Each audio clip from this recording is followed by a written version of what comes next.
আলহামদুলিল্লাহ ওয়াসসালাতু ওয়াসসালামু আলা রাসূলিল্লাহ সাল্লাল্লাহু আলাইহি ওয়াসাল্লাম। عن أبي هريرة رضي الله تعالى عنه قال قال رسول الله صلى الله عليه وسلم من حسن إسلام المرء تركه ما لا يعنيه। হযরত আবু হুরায়রা রাদিয়াল্লাহু তাআলা আনহু থেকে বর্ণিত, তিনি বলেন, রাসূলুল্লাহ সাল্লাল্লাহু আলাইহি ওয়াসাল্লাম ইরশাদ করেছেন, কোনো ব্যক্তির ইসলামের অন্যতম সৌন্দর্য হলো অনর্থক আচার আচরণ ত্যাগ করা। সম্মানিত ভাইরা, সম্মানিত বোনেরা, আল্লাহ সুবহানাহু ওয়া তাআলার অসংখ্য শুকরিয়া, যিনি আমাদেরকে একটি সুন্দর, পরিপূর্ণ এবং ভারসাম্যপূর্ণ মানবিক জীবন ব্যবস্থা উপহার দিয়েছেন। আল ইসলাম হাক্কুন ওয়াল কুফরু বাতিল, আল ইসলাম নূরুন ওয়াল কুফরু যুলুমাত।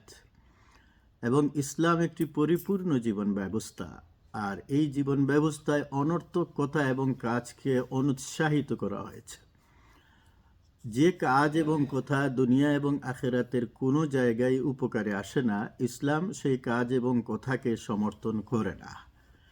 সূরাতুল মুমিনুনে আল্লাহ সুবহানাহু ওয়া তাআলা মুমিনের গুণাবলী সম্পর্কে আলোচনা করতে গিয়ে বলেছেন, এবং সেই ক্ষেত্রে সেই গুণাবলীকে যারা অর্জন করতে পারবে, আল্লাহ তাআলা তাদেরকে সফলতার উচ্চ শিখরে পৌঁছার সুসংবাদ দিয়েছেন।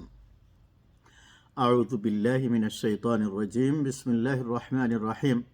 قد أفلح المؤمنون الذين هم في صلاتهم خاشعون والذين هم عن اللغو معرضون। সেই সমস্ত মুমিনেরা, قد أفلح المؤمنون, মুমিনরা সফলতা অর্জন করেছে, الذين هم في صلاتهم خاشعون, যারা তাদের নামাজ খুশু খুজুর সাথে আদায় করে, وعن اللغو معرضون, এবং যারা অনর্থক কথা কাজ থেকে বিরত থাকে। সুতরাং রাসূলুল্লাহ সাল্লাল্লাহু আলাইহি সাল্লামের এই হাদিস থেকেও আমরা এটা বুঝলাম যে অনর্থক কথা এবং কাজ থেকে বিরত থাকা মুমিনের গুণাবলীর মধ্যে একটি অন্যতম গুণ। মিন হুসনি ইসলামিল মারই তারকুহু মা লা ইয়ানি। এবং এই হাদিসটি হযরত আবু হুরায়রা রাদিয়াল্লাহু তাআলা আনহু বর্ণনা করেছেন। এটি জামিআ তিরমিজির হাদিস নম্বর 2317। আসুন আমরা রাসূল করিম সাল্লাল্লাহু আলাইহি সাল্লামের এই বাণীকে অনুসরণ করে জীবনের অপ্রয়োজনীয় সব কিছু পরিত্যাগ করি এবং কোরআন এবং সুন্নাহর আলোকে আমাদের জীবনকে গড়ার চেষ্টা করি। আমিন। ওয়া মা তৌফিকি ইল্লা বিল্লাহ ওয়া মা আলাইনা ইল্লাল বালাগ।